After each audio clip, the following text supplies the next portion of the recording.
você pegasse a sua Bíblia e abrisse nesse texto da palavra do Senhor, é o mesmo texto da semana passada, Marcos capítulo 12, versículo 28 até o versículo 33, é o mesmo texto da semana passada. Ele fala sobre o mandamento mais importante da palavra. Não existe mandamento mais importante do que esse.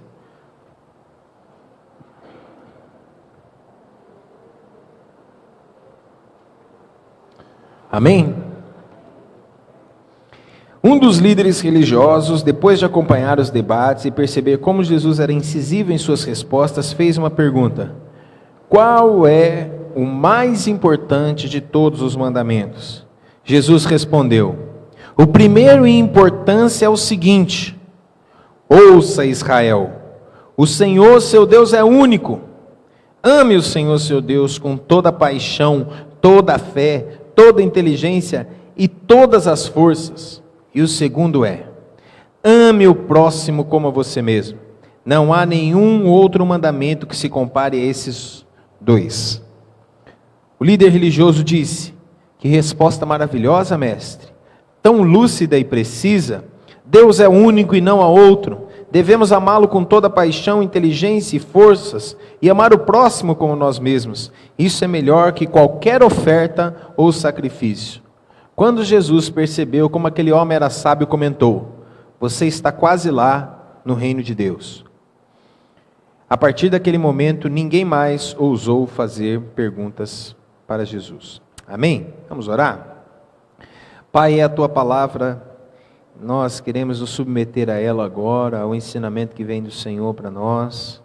Pedimos, Deus, que o Senhor fale com a gente, que o Teu Espírito Santo nos conduza, como foi a semana passada, que seja essa semana, que o Senhor ministre o nosso coração, Pai, em nome de Jesus, que o Senhor possa reacender a paixão no nosso coração pelo Senhor. Ministra a nossa vida. Nós oramos porque nós cremos no Senhor e no Teu poder em nome de Jesus. Amém. Amém, irmãos? Então, semana passada nós vimos Reacenda a Sua Paixão por Deus, parte 1. E hoje nós vamos ver Reacenda a Sua Paixão por Deus, parte 2, o retorno. Certo? Então, a gente procurou identificar semana passada, não como a gente acende a paixão por Deus, mas o que está matando a nossa paixão por Deus, o que é que mina a nossa paixão por Deus, o que é que acaba com a nossa paixão. Com o tempo, quando você se converte, você está com todo gás, você quer pregar Jesus para todo mundo, você quer falar da salvação para todo mundo, e se possível você quer abrir a cabeça do camarada e fazer com que ele entenda que Jesus é Salvador, que Jesus é Senhor, que Jesus o ama e tudo mais. E a gente fica com tanta raiva quando as pessoas não entendem isso. E a gente entendeu, como é que o camarada não entende? A gente fica irado, né? A gente até perde a bênção com isso, né? Mas olha só que interessante. O tempo vai passando e parece que a gente vai perdendo gás. Vai perdendo gás, você começa a perder a energia, o entusiasmo, e é isso que a gente vai ver hoje. Então eu quero lembrar com você os assassinos da paixão da semana passada. Olha lá. 3 assassinos que me impedem, né? Que nós vamos ver hoje. Mas esses aqui foram da semana passada, olha lá. Uma agenda desequilibrada, um talento não utilizado, um pecado não confessado, um conflito não resolvido. Vamos dizer quais são esses 4 assassinos juntos? Vamos lá? Uma agenda desequilibrada, um talento não utilizado, um pecado não confessado e um conflito não resolvido. Então, são esses 4. Se você não escutou a mensagem semana passada, você falou assim: puxa, perdi essa palavra, eu preciso ouvir. Você entra no site da igreja, cepirapozinho.com.br, CE de Comunidade Evangélica, aí você acessa lá, está lá, o Márcio gravou, você pode assistir lá a primeira parte dessa mensagem, tá? Então nós vamos ver a 5ª, a 6ª e a 7ª hoje. Qual é a 5ª causa da gente perder a paixão por Deus? Um estilo de vida incompatível. Diga para a pessoa que está ao seu lado assim: um dos motivos de você perder A paixão por Deus é um estilo de vida incompatível. Às vezes você perde a paixão por Deus porque você não está gastando tempo em torno de outras pessoas que têm paixão por Deus. Vou repetir. Às vezes você perde sua paixão por Deus porque você não está gastando tempo com outras pessoas que também têm paixão por Deus. O que diz o Salmo 1? Bem-aventurado é o homem que não se assenta à roda dos... e não se detém no caminho dos... ele não se assenta à roda dos escarnecedores, ele não se detém no caminho dos pecadores. Por quê? Porque ele entende que a vida dele, ele precisa se alimentar de coisas boas. Porque se ele não se alimentar de coisas boas, o que vai acontecer? Ele vai começar a perder o vigor, ele vai começar a perder a paixão, ele vai começar a perder o gás. Ele precisa se alimentar de coisas boas. E assim é a mesma coisa com a gente. Muitas vezes nós estamos tendo um estilo de vida que é incompatível com aquilo que a gente prega no domingo, com aquilo que a gente tenta dizer que a gente é. Nós temos um estilo de vida completamente incompatível. Olha que coisa interessante. Talvez você não tenha gastado tempo com outros cristãos. Você não tenha gastado tempo com o povo da sua célula. E isso faz o quê? Isso afeta a sua alma. Isso afeta o seu coração. Isso afeta você. Você tem gastado tempo com outros, com outras pessoas que trazem problemas para você.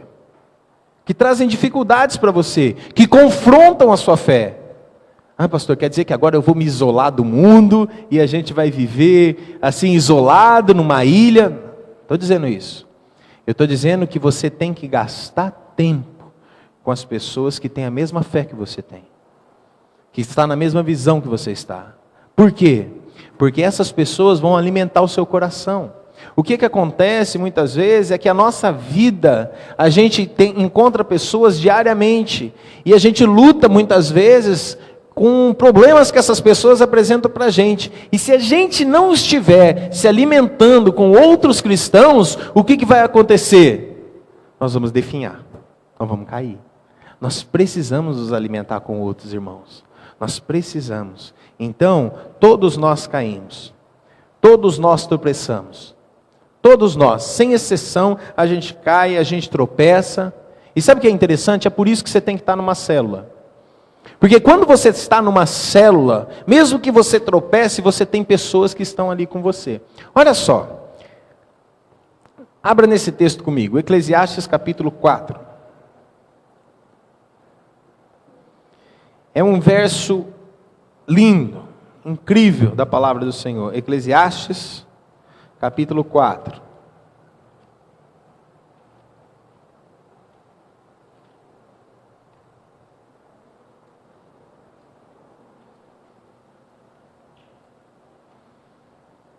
Versículos 9 e 10.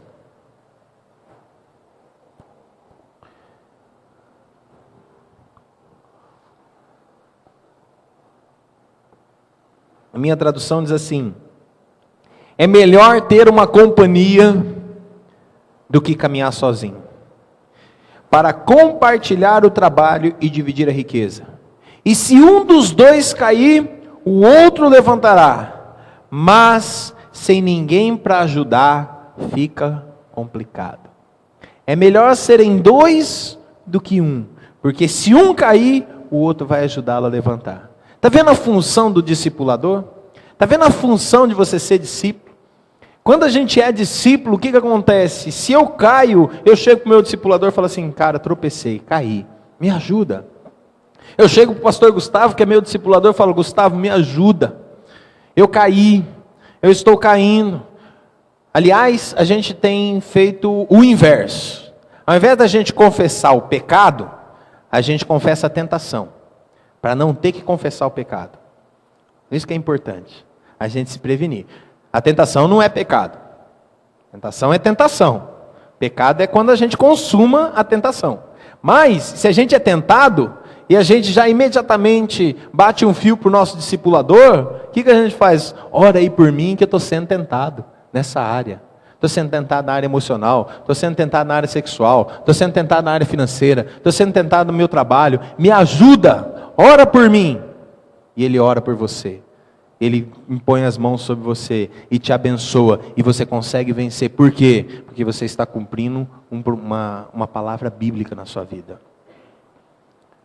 Se você cair, alguém vai estar do seu lado para te levantar. Isso é extremamente importante, irmãos. Então, muitas vezes, a gente está vivendo uma vida que é incompatível com aquilo que a gente está dizendo. A gente está vivendo uma vida que é incompatível com a nossa fé. Agora, olha que coisa interessante. Você precisa ter relações com outras pessoas. Você precisa se encontrar com outras pessoas. Como pastor, eu já vi um monte de gente iniciar um relacionamento apaixonado com Deus, e aquela pessoa está apaixonada, está no gás, mas passa um tempo, eu vi um monte de gente também perder a paixão por Deus. Agora, aqueles que perdem a paixão por Deus, eles têm um padrão previsível. Padrão muito interessante. Você nota isso em todos que perdem a paixão por Deus. Quase sempre da mesma forma. A primeira coisa que acontece é que a pessoa deixa de ir à igreja. Ela deixa de ir à igreja, ela deixa de ir à célula, ela deixa de comparecer no discipulado. Agora, eu não estou falando do ritual de ir à igreja. Eu não estou falando do rito de você vir todo domingo na igreja, não é isso. O que eu estou dizendo é o seguinte, é de você ter comunhão com os outros crentes. De você estar em comunhão com eles. De você estar em relações interpessoais com outros crentes. E olha que interessante. Quando você pergunta para a pessoa se está tudo bem, ele fala, não, está tudo bem. E ele tem uma série de razões para dizer porque ele não quer se aproximar de outros crentes. Ele tem uma série de razões para dizer porque ele não quer estar no meio de outros crentes. Não, eu não quero estar no meio porque o fulano fez isso, eu não quero estar no meio porque o ciclano fez aquilo, eu não quero estar no meio porque o beltrano, é sempre o outro, ele nunca fez nada. É sempre o fulano, o ciclano, o beltrano, ele não, ele está tranquilo, ele nunca fez nada. Esse é o primeiro padrão. Então, se a pessoa ela não tem um contato inspirador com outros crentes, o seu coração vai esfriar. Vai esfriar, é inevitável isso. E eu quero confessar para você uma coisa aqui, eu tenho que admitir, eu sou fraco. Eu preciso estar com outros crentes. Eu preciso estar com os meus irmãos para mim poder crescer espiritualmente. Para mim não perder minha paixão por Deus. Eu preciso. É inevitável. Agora, é interessante porque hoje nós estamos vivendo um movimento de pessoas que estão tentando ser crentes cibernéticos, online. Né? Você pergunta para o camarada assim, você congrega que igreja? Não, não congrego igreja nenhuma. Na verdade, eu assisto o culto do fulano, do ciclano, do beltrano, do Silas não sei das quantas, do Malafaia não sei das quantas, e eu assisto lá na minha casa e, irmão, é uma bênção. É uma bênção. Hoje a Europa e os Estados Unidos, não os Estados Unidos nem tanto, mas mais a Europa, estão vivendo o chamado pós-cristianismo. Sabe por quê? Porque eles tiveram essa mesma ideia. Para ter relacionamento com Deus, eu não preciso dos meus irmãos. Posso ficar em casa. Sabe o que aconteceu? Paixão esfriou, coração esfriou, e agora o Brasil está tendo que mandar missionários para a Europa, para ver se reacende a paixão deles por Deus. Um dos maiores campos missionários do mundo hoje é a Europa, sabia disso? Sabia? Aí você fala assim, a África é campo missionário. Beleza, mas a África tem um monte de missionário. A Ásia é um campo missionário. Beleza, tem um monte de missionário. Agora a Europa, ninguém fala assim, Europa. Aí o camarada fala assim, eu quero ser missionário na Europa. Na Europa você quer, né? Porque na Europa, né? Agora na África ninguém quer, né? Peraí, não é assim. Da mesma forma que tem gente morrendo sem Jesus na África, tem gente morrendo sem Jesus na Europa. E nós precisamos alcançar tanto um como o outro. Certo? Mas o que eu quero dizer para você é que muitas vezes, o processo na Europa, o processo nos Estados Unidos de um pós-cristianismo começou dessa forma. Eu não preciso ter comunhão. Para que eu vou ter comunhão com os outros? Para que isso?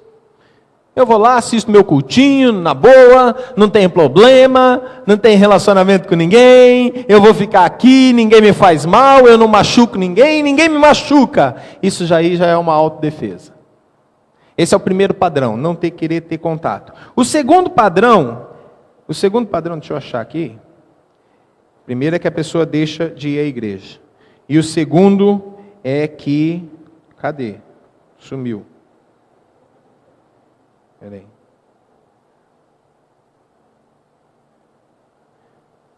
Primeiro que acontece é que a pessoa deixa de vir à igreja. E o outro sumiu. Olha só, coisa de louco.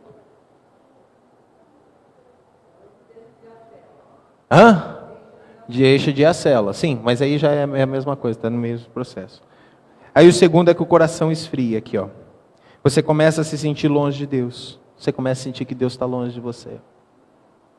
Você deixa de ter comunhão com os outros crentes e você começa a sentir que que Deus está longe de você. Ah, Deus não me ama. Deus me quer. Aliás, Deus não me ama porque se Ele me amasse, os meus irmãos tinham vindo falar comigo. Então a gente faz uma comparação de que o nosso amor, ele está relacionado ao amor dos meus irmãos por mim. Então, se eu não nutrir o amor que eu tenho pelos meus irmãos, consequentemente, eu não vou ter que nutrir o meu amor por Deus. Não vou ter como fazer isso. Está entendendo como é importante a gente estar em comunhão com os nossos irmãos? Quando está em comunhão com os irmãos, é essencial para a nossa vida cristã. É assim que Deus faz por nós. Nós precisamos de relacionamento para crescer. Deus nos fez seres sociais. Em Hebreus capítulo 10, versículo 24 e 25 diz assim: e consideremos uns aos outros para incentivarmos o amor e as boas obras. Ou seja, tenha em consideração o seu irmão que está à sua direita, à sua esquerda, atrás de você. Incentive ele ao amor e às boas obras. Para quê? Não nos deixemos de reunir como igreja, segundo o costume de alguns. Olha, isso já era costume lá naquela época. Mas encorajemos uns aos outros, ainda mais quando a gente vê que está aproximando o dia aqui é com letra maiúscula, que é o dia do Senhor. Sexto assassino da paixão, vamos lá. Um propósito obscuro. Olha que coisa interessante. Quando você esqueceu o propósito da sua vida, você mata a sua paixão pela própria vida e por Deus. Ah, pastor, mas como assim? Como é que funciona isso? É simples.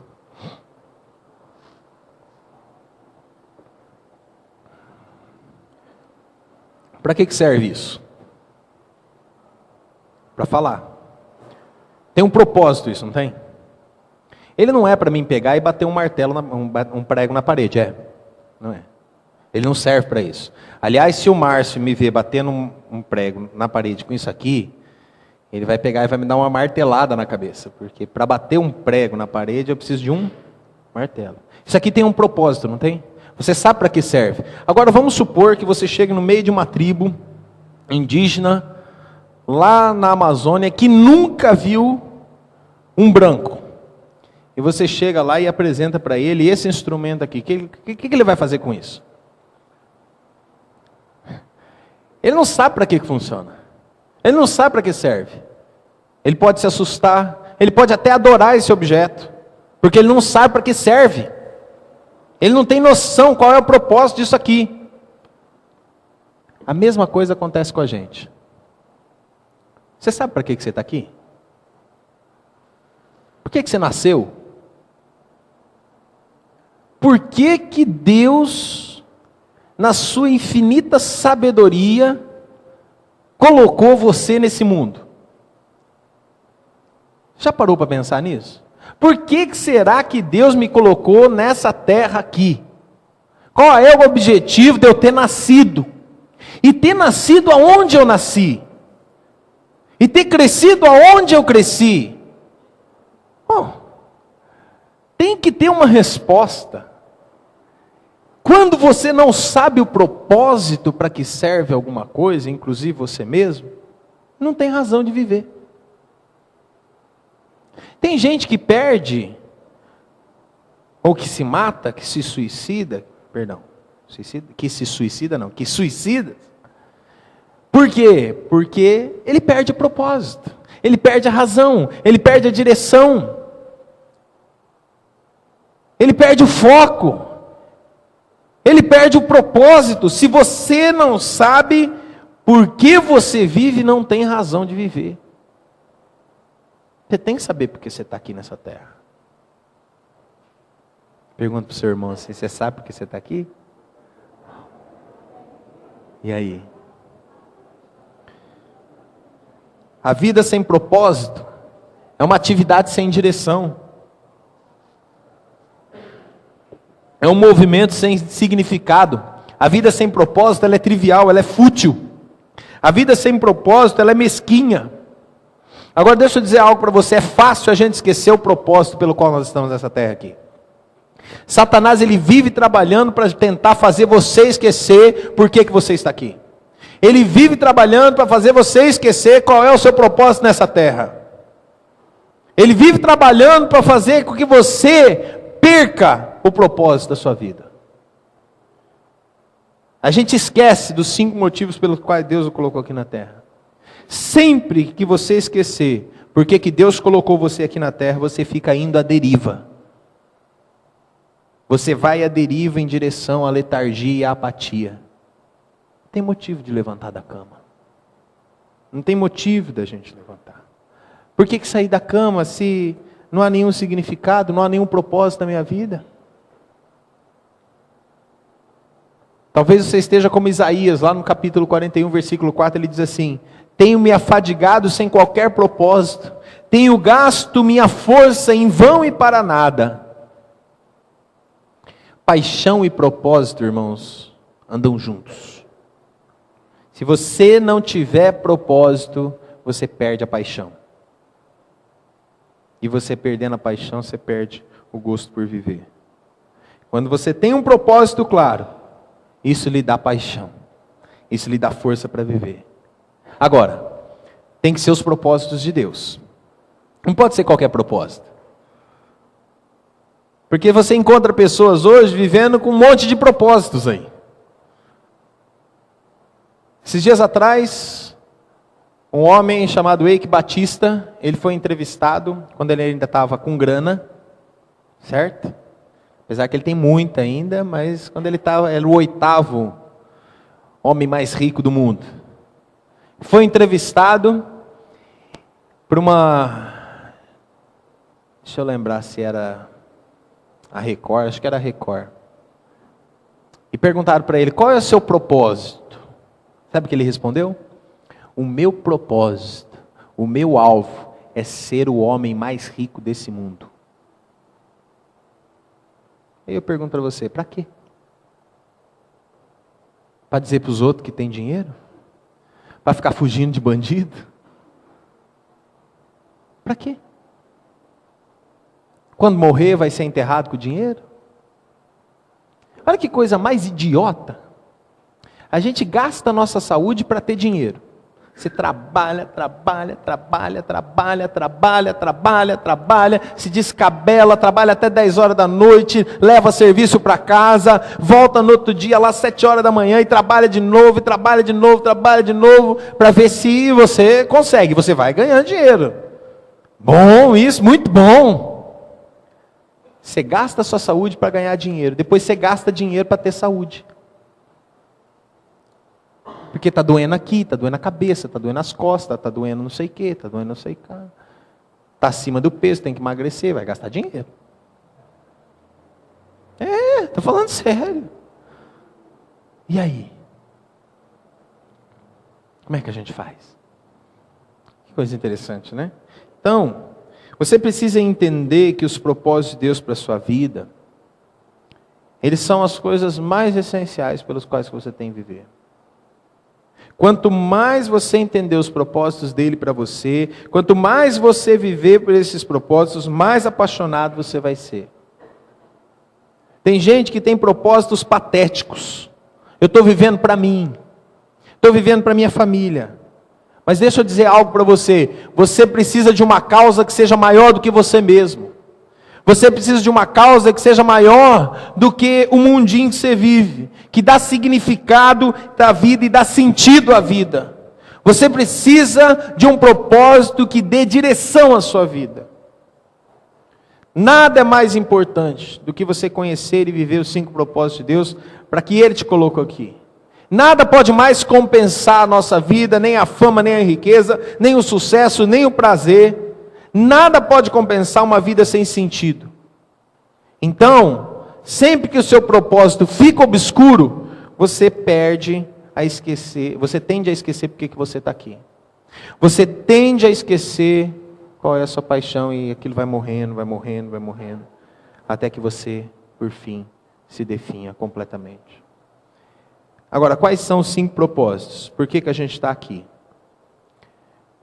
Passei aqui para você, queria que você visse os 5 propósitos. Esses são os 5 propósitos para que você está aqui nessa terra. Primeiro, você está aqui para adorar a Deus. Junto com os irmãos e sozinho na sua intimidade. Esse é o primeiro propósito. Segundo propósito, você está aqui para ter comunhão com Deus e com outros crentes. Terceiro propósito, você está aqui para crescer como cristão. Crescer como cristão. Quarto propósito, você está aqui para servir a Deus e aos seus irmãos. E quinto e último propósito, você está aqui para compartilhar a fé que você tem com os outros. Se qualquer um desses se inverte, ou se qualquer um desses fica em detrimento do outro, você acaba perdendo o foco também. Eles têm que estar equilibrados. Você precisa adorar a Deus, você precisa adorar o Senhor junto com seus irmãos sozinho, você precisa ter comunhão com os outros crentes, você precisa ter crescimento, você precisa crescer em Cristo, na sua palavra. Você precisa servir a Deus e aos seus irmãos, e você precisa falar da sua fé para os outros. Finalmente, para a gente terminar,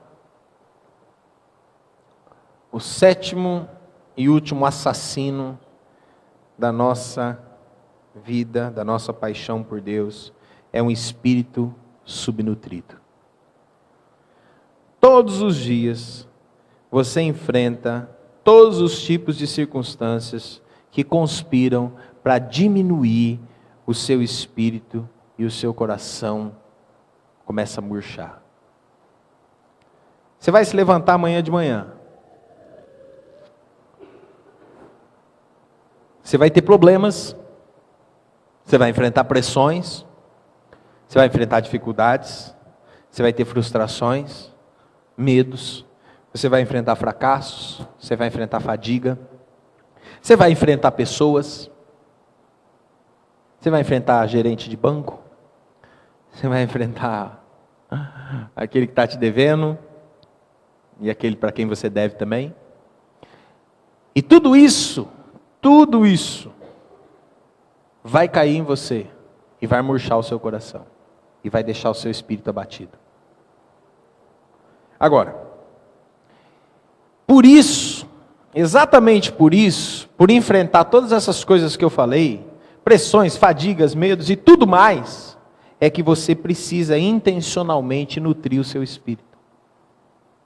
Você precisa nutrir o seu espírito. Você precisa se alimentar da palavra. Você precisa comer da palavra. E como que você faz isso? Como é que você nutre o seu espírito? Através dos 5 propósitos. Adorando, você nutre o seu espírito. Tendo comunhão, você nutre o seu espírito. Lendo a Bíblia, você nutre o seu espírito. Servindo a Deus e aos irmãos, e você nutre o seu espírito falando da sua fé para os outros. É assim que você nutre o seu espírito. Você precisa de momentos de adoração com Deus e com os irmãos. Hoje você já teve com os irmãos aqui. Você precisa ter com Deus, sozinho, na sua casa, no seu quarto. Vai lá, fecha a porta do teu quarto, teu pai que te vê em secreto, ouve a tua oração e ele vai te recompensar. Por que que é tão difícil a gente fazer isso, irmãos? Por que que é tão difícil a gente fechar a porta do quarto e ficar sozinho com Deus? Por que que é tão custoso a gente fazer isso? Você precisa ter comunhão com outros crentes. Quando eu falo de ter comunhão com os outros crentes, não é só no domingo na igreja, tapinha nas costas, dizer, oi, está tudo bem, está tudo jóia, beleza, tchau. Não, é ter comunhão, é passar tempo, é gastar tempo. Meu avô dizia que a gente não conhece uma pessoa se a gente não comer um saco de sal junto com ela. Então, coma um saco de sal com o seu irmão, coma um saco de sal com o seu discipulador. E óbvio que não é de uma vez, né? Vai demorar um tempo para você fazer isso, mas coma um saco de sal com ele, tenha tempo com ele, gaste tempo com ele, gaste tempo com os irmãos da sua célula, nutra seu espírito. Outra coisa, crescimento através da palavra. Irmãos, não adianta você inventar qualquer coisa, você tem que ler a Bíblia. Tem que ler a Bíblia. Antigamente as letras da Bíblia eram desse tamanhozinho assim, aí os que tinham dificuldade de leitura, assim que nem eu, né, que nem a pastora Célia, a gente precisava assim de uma letra maior, né? A gente precisava de uma letra maior. Aí já inventaram a Bíblia com letra gigante. É do tamanho de Davi, do tamanho de Golias a letra do negócio. Extra gigante, até maior do que gigante ainda lá. A pastora Célia, ela sabe desses assuntos, de letra grande, é ela que entende. Tem os recursos agora que você pega assim, você faz assim, aumenta. O negócio está pequenininho, você faz assim, ó, aumenta, a letra vai aumentando, você fala, puxa, olha. Dá para você ler até do fundo aí, né, Márcio? Aí, ó. Tem tudo quanto é tipo de coisa. Não tem motivo para você não ler. Ai, pastor, eu não entendo a Bíblia, é tão difícil entender a palavra. Irmão, então você não está ligado no Espírito Santo, não.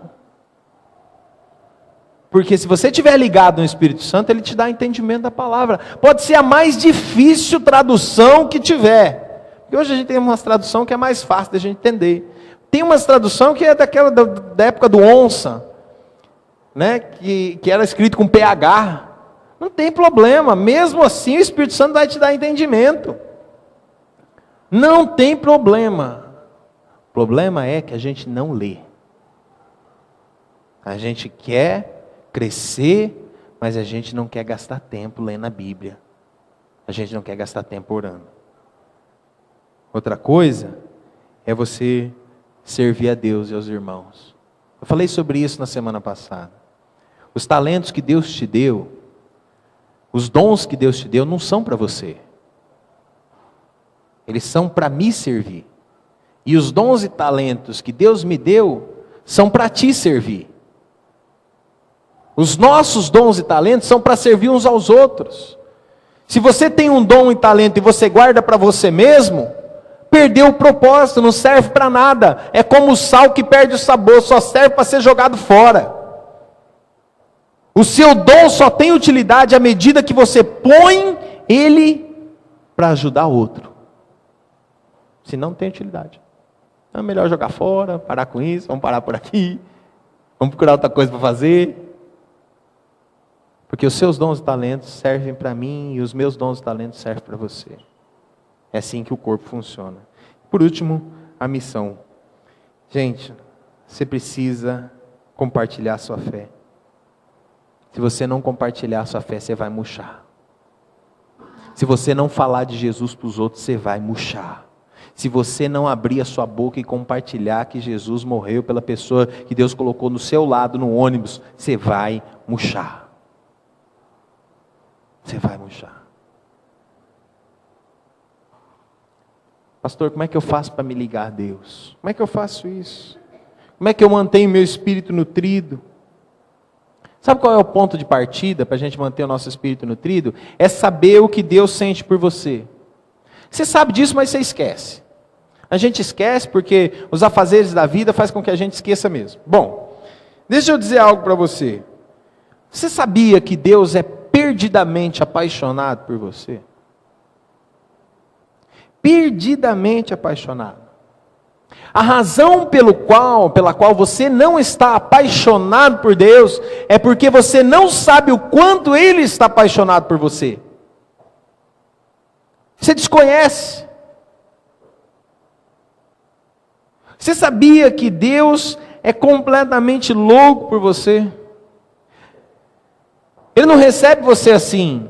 Você chega lá para falar com Ele, no seu quarto, e Ele fala assim: ah, é mais uma das minhas criações, tudo bem e tal. Próximo. Não é um médico do INSS. Vamos, já vi o seu caso, agora eu quero o outro. Vamos rápido, rápido que eu tenho que dar conta. Não. Deus não é assim. Deus não é homem. E Ele recebe você, Ele me recebe, todo mundo ao mesmo tempo, sem problema. E pessoalmente. Como sabemos que Deus está apaixonado por nós? Sabe qual é a maior prova disso? É a cruz. A maior prova de que Deus está apaixonado por nós é a cruz do Calvário. Jesus estendeu as mãos e eles pregaram na cruz, e Ele foi em essência dizendo o seguinte: eu prefiro morrer do que viver sem você. Eu prefiro morrer do que viver sem a minha criação. Fui eu que te fiz, eu te amo, e eu prefiro morrer do que viver sem você. Na verdade, o que fez Jesus morrer naquela cruz foi o amor que Ele sentia por mim e por você. Não foram os judeus.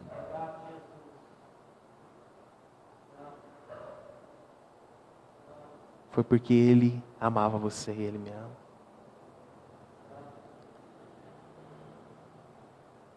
Sabe qual é o nosso maior pecado como cristãos?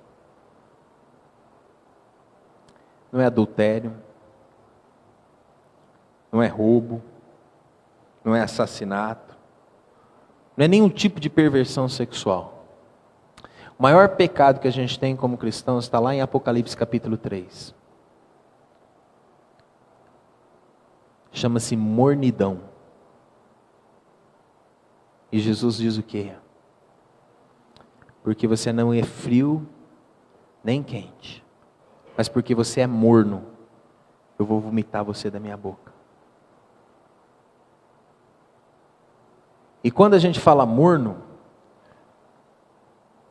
os irmãos pentecostais dizem que é porque a gente não pula, a gente não sapateia, a gente não rodopia, então a gente é frio.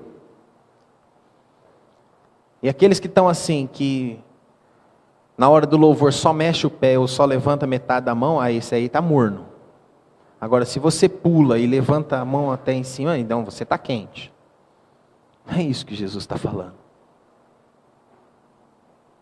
Ele está falando, ou você é completamente meu, ou não é completamente meu. Ou você anda inteiramente comigo, ou você não anda comigo.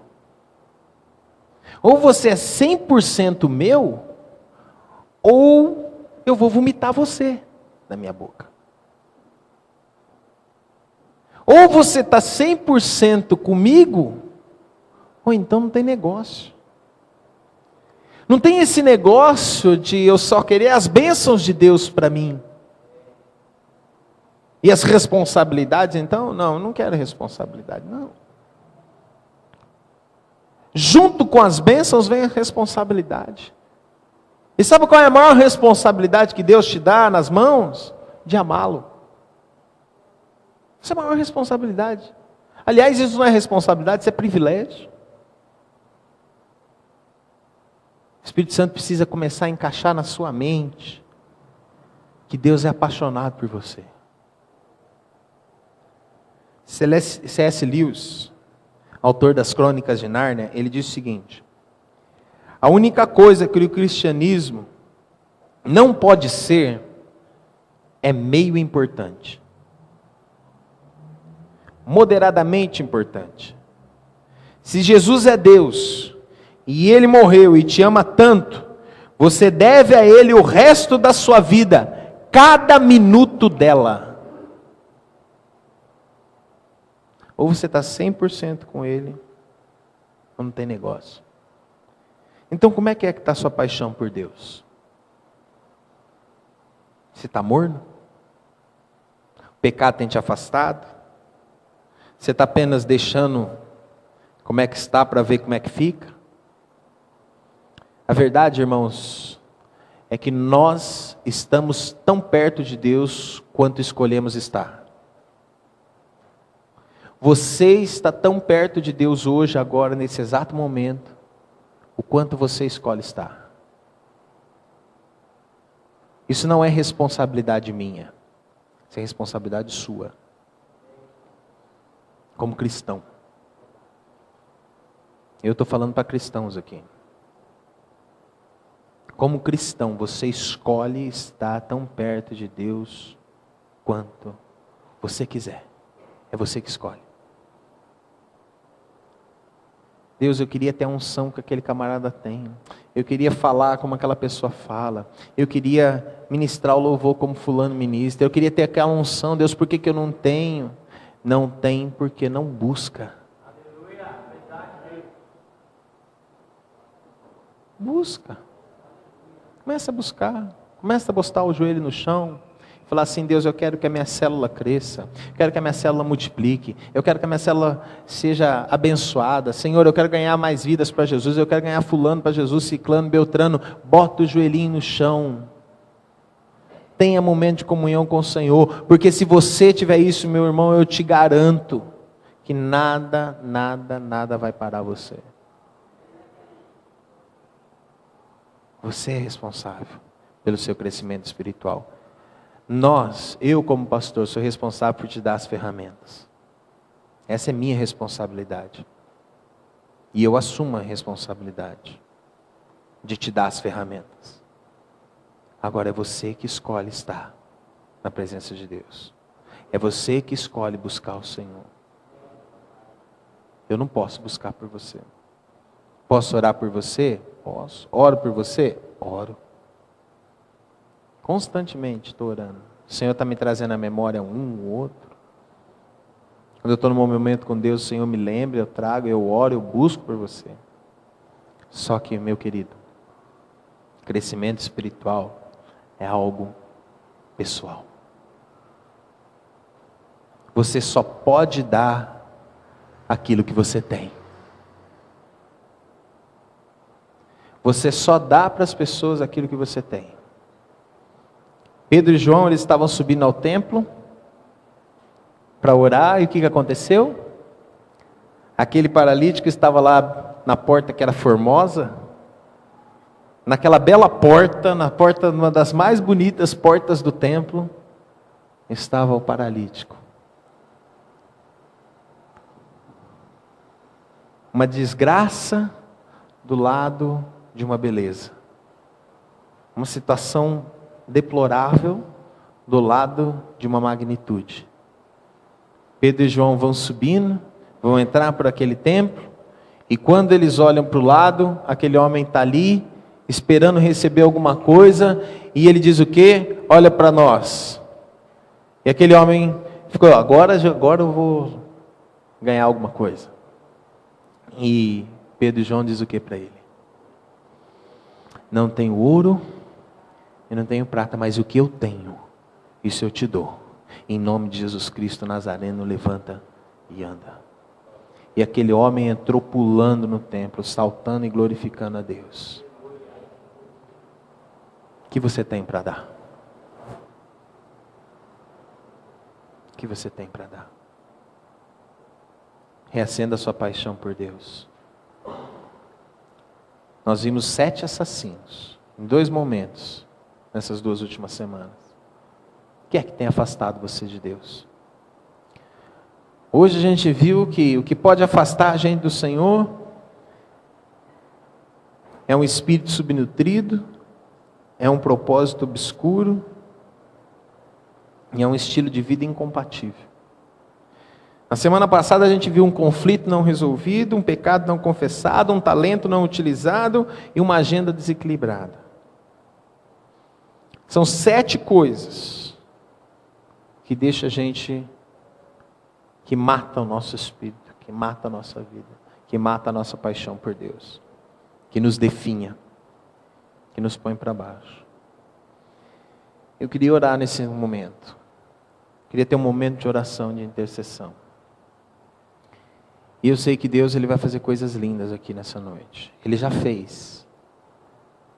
Mas você que está abatido, você que está destroçado, o Senhor vai reacender a paixão dele, de você por ele.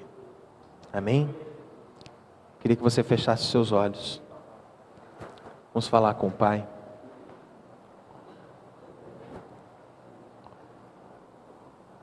Feche os seus olhos. Ele está aqui.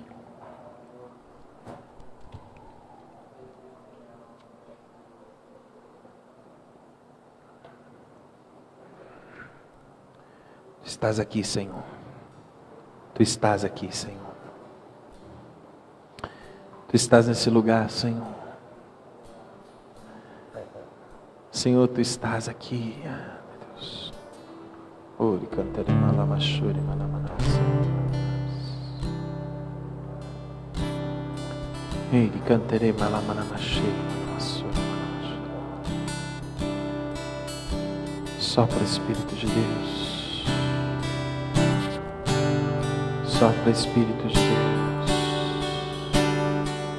Sopra Espírito de Deus.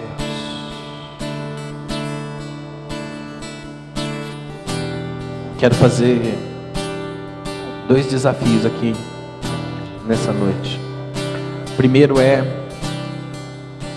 para aqueles que nunca aceitaram Jesus como seu Senhor e Salvador, nunca confessaram a Jesus como seu Senhor e Salvador. A Bíblia diz que a gente precisa crer no coração e confessar com a boca que Jesus ressuscitou dos mortos e nós seremos salvos. Se você nunca fez isso publicamente, quero te convidar a fazer isso hoje. E o segundo desafio é para aqueles que precisam reacender sua paixão por Deus. Você viu 7 assassinos da paixão. Talvez você não esteja com todos eles, mas 1 ou 2 estão matando sua paixão por Deus, sua paixão pela vida. E eu queria convidar você a clamar o Espírito de Deus e você começar a resolver isso em nome de Jesus. Eu quero orar para que o Senhor te dê forças. Se você se encaixa num desses 2 desafios, eu queria pedir que você ficasse em pé aonde você está e nós vamos orar em nome de Jesus.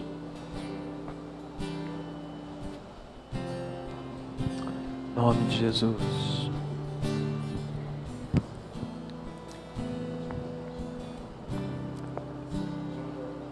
Senhor, eu quero orar nessa noite por aqueles que estão dizendo: Senhor, toma conta da minha vida. Eu te entrego minha vida e o meu coração hoje. Aqueles que estão confessando que o Senhor veio em carne, morreu e ressuscitou. Senhor, eu quero pedir, Deus, que o Senhor escreva esses nomes no livro da vida hoje. Não com tinta, Senhor, mas com Teu próprio sangue. Ninguém pode apagar esse nome, Senhor, porque ele está escrito no Teu livro. Oh Deus, e nós Te louvamos por isso nessa noite. Obrigado, Senhor, obrigado por essa vida. Agora, Pai, eu quero pedir, Deus, para aqueles que precisam reacender a paixão por Ti. Senhor, vem sobre nós. Sopra Espírito de Deus. Sopra Espírito de Deus. Sopra Espírito Santo do Senhor sobre a nossa vida, sobre o nosso interior, e vem e reacende a paixão por Ti, Senhor. Nós nos comprometemos em Te buscar mais, nós nos comprometemos em equilibrar a nossa agenda, a gente confessa os nossos pecados diante do Senhor. Senhor, confessamos que precisamos reatar conflitos que foram formulados, foram feitos. Pai, em nome de Jesus, nos dá força para te buscar mais e mais, nos dá força, Senhor, para estar na tua presença, nos dá força, Senhor, para alimentar o nosso espírito. Pai, nos dá força, Senhor, para estar contigo todo o tempo, Senhor, e afasta de nós tudo aquilo que nos tem afastado de ti. Afasta do nosso coração, Deus, todo desejo pecaminoso. Afasta do nosso desejo, do nosso coração, Senhor, todo desejo por todas as outras coisas que tem feito, Pai, com que a gente fique longe do Senhor. Pai, em nome de Jesus, reacende a nossa paixão por Ti, que o Teu Espírito nos conduza em paixão por Ti, Senhor. Oh Deus, oh Deus, eu estava condenado, mas agora pela cruz eu fui reconciliado.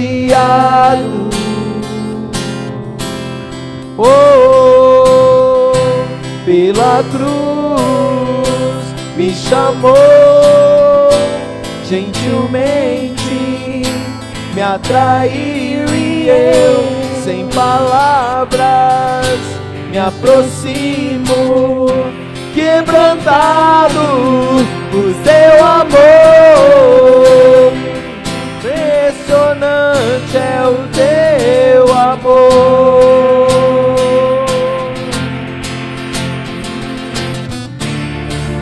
Me redimiu e me mostrou o quanto és fiel.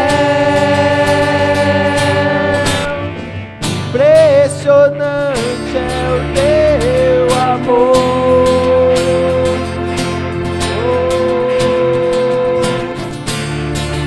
Me redimiu e me mostrou quanto és fiel.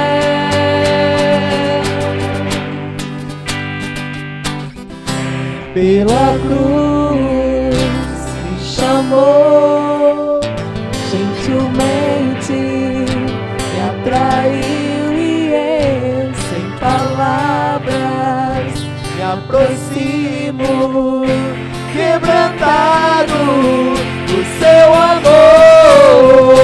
Pela cruz me chamou gentilmente, me atraiu e eu, sem palavras, me aproximo, quebrantado por seu amor.